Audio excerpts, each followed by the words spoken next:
Gundam, is it the next big thing? Well, I mean, if you haven't seen it already, go check out my interview with the Social Secretary of IPMS, Mark, because they are quite passionate about the diversity within modelling, particularly around things like sci-fi and Gundam. Now, Gundam is a very different style of modelling to traditional Airfix style model kits where you're using polycement to glue parts together. Bandai kits are the standard for Gundam kits, and they come in all different forms. You'll see Digimon, Pokemon, actual Gundam, Evangelion, and other inspired robotic kits. There are some other kits that are part of that sort of universe that aren't quite the same as Gunpla kits. There is a difference, and the main is that Gundam kits kind of just fit together, and a lot of them are pre-coloured. I think most of them are pre-coloured, so that you can just put them all together and you have a finished model. That doesn't stop people taking it to the next level, however, by adding their own paints or weathering, or even just completely redoing the whole model.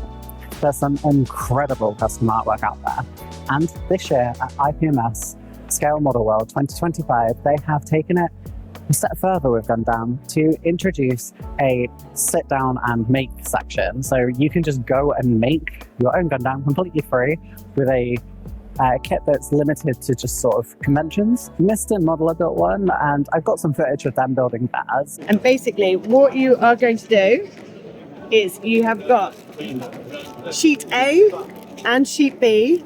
I will just say that there are some stickers in there, so just be careful when you open it, you don't lose them. And then you are quite simply just going to follow through each step of the way. So you've got images, you've got the letters that correspond with the numbers.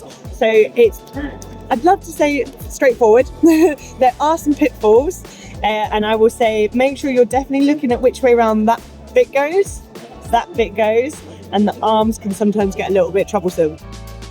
If you need any help, just pop your hand up or give me a shout and I can come over and assist you, okay? You're most welcome. So I sat with Mr. Modeler for a bit whilst they started doing theirs. There wasn't a seat initially free, and to be honest, I wasn't really feeling doing it there. I don't know what it was, I felt really weird about sitting down and doing it. Just like as a personal preference, but he loved it, so I was just like, hey, I'm just gonna stand and I'll film bits.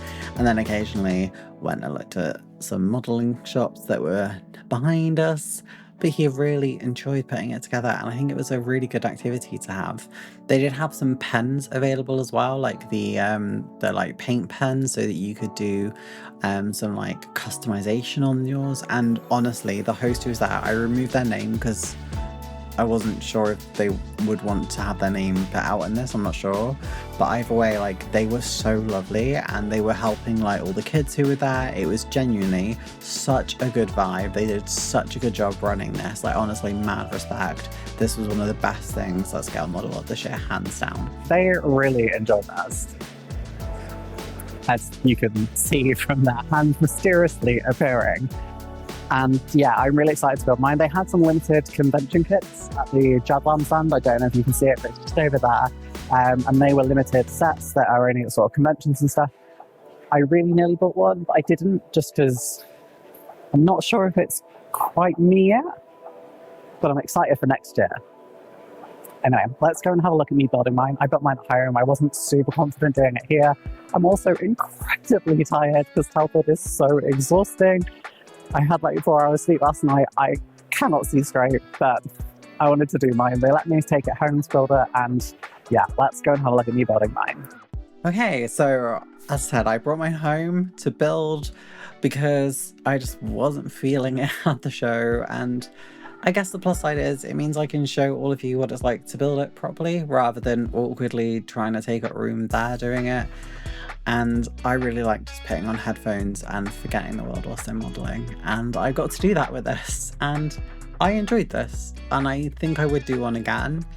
I decided whilst I was getting out, I'm not gonna customize it, at least in this video. I may go ahead and do some weathering in another video. You can see it comes in 2 sprues, they're all fully coloured, and I learned early on using snippers is kind of pointless. I should have just been twisting them off. They come off so cleanly, and I ended up actually breaking one part on one of the hands, but we'll go into that later. Overall, the build of this though is incredibly simple. It is the easiest thing in the world to build, and it was such a joy. I did it in just one evening, and it was one of the nicest things I've ever put together, even compared to the Pokemon one I did a very long time ago. This was nothing like that. This was so much better in every single way. Everything just fit. There was no issues at all, except for where I screwed up cutting off one of the ball joints on the hands. But even then, I just fixed it together with some white tack. The fact that everything is just pre-colored means that you don't have to do anything. It just put it together and it's done. It's so unique in that way, and I really do love it. I would be so curious if they could make a plane like this. That would be so cool. This is the only bit I really struggled on. For some reason, I just couldn't make stickers work. Both the stickers I kind of misaligned. I'm not used to stickers. I'm used to decals, and they're very different. These are, yeah, I struggled with these. They don't look great. I'm sorry to all the Gundam fans out there who are screaming at me for how much I screwed it up, but I enjoyed it in the end. Initially when they went in, I realised the alignment was wrong, so I went in and fixed it, and you can see that they are not flush, they are not flat, and to be honest, I probably should have just painted them. And I think in the future I would potentially paint eyes if I had them like that, but oh well, it is what it is, and it ends up looking okay in the end. I mean, I've literally got it sat on my desk next to me whilst I'm recording this voiceover, and it looks lush. The arms I really like, the arms and the legs, the fact that everything is movable and it's all really simple. It's like just nice, and it's so simple. And because the instructions are all pictured and everything's really clear when it, like what direction and orientation everything needs to be, it's really hard to actually get this wrong. And I did really like that when we sat down to build the model, and they did it with every single person they sat down at Scale Model World, they were like, here's the bits where everyone like potentially has issues, here's what you need to do, and it was just so nice. It was so nice. It was made it so much easier for me to then go and make it myself, and it's so quick how like it just turns into this full-on Gundam. It's actually insane. Then it's just a case of doing the feet, and the feet you just put in the ball joint half at the bottom, pop the bottom on, and then there was a section I missed that I didn't fully record, which was like, I guess, I don't know, ankle guards, but they go on like the top of the foot, where like the front joint of the foot to the leg is. But yeah, it's pretty much the same as building the arms, and everything just sort of either push fit or it just sort of pushes two halves together to secure things in place, and then there's a ball joint for the bottom of the foot. It's just amazingly simple. And it was like so nice not to have to get glue out. And it's part of the reason I ended up using blue tack on the hand I broke, because it's like, well, if I glue it in place then I can't move it anymore. So yeah, this is the other sticker. I didn't do it great. I thought it looked nice, and then I put it in and I was like, oh, that doesn't look right, and I tried to move it and it started ripping, so I was like, you know, I'm just gonna put that back and pretend that's how it's meant to be. And then it was a case of putting the legs on this bit, putting the, I guess, groin area together, like front and back, popping the top bit on, and then boom, that was it. It was done. The gun does slide into the hand. I didn't quite get that on camera, particularly because mine's blue tacked on. It falls off really easily. But honestly, so easy. Like, so easy to get this together. I'm shook. And the end result, not bad, right? Okay, ignore like the bad Photoshop where like some of the shoulder is missing, but like, yeah, I really liked this. I was quite surprised how nicely this turned out. Like, it's not bad. Well, I did a good job on mine, at least I think. Obviously, I'm filming this beforehand, but I saw Mr. Modeler do his, so I'm sure I did fine. Either way, I already know what the kit looks like. It looks amazing. Again, it's just a simple Gundam kit, and I watched the first season, or the first series of Gundam, and started watching the second. Haven't finished it yet. Got sidetracked on a different series, but something that I'll probably end up watching, and I think if I get the opportunity again, I would definitely build more Gunpla.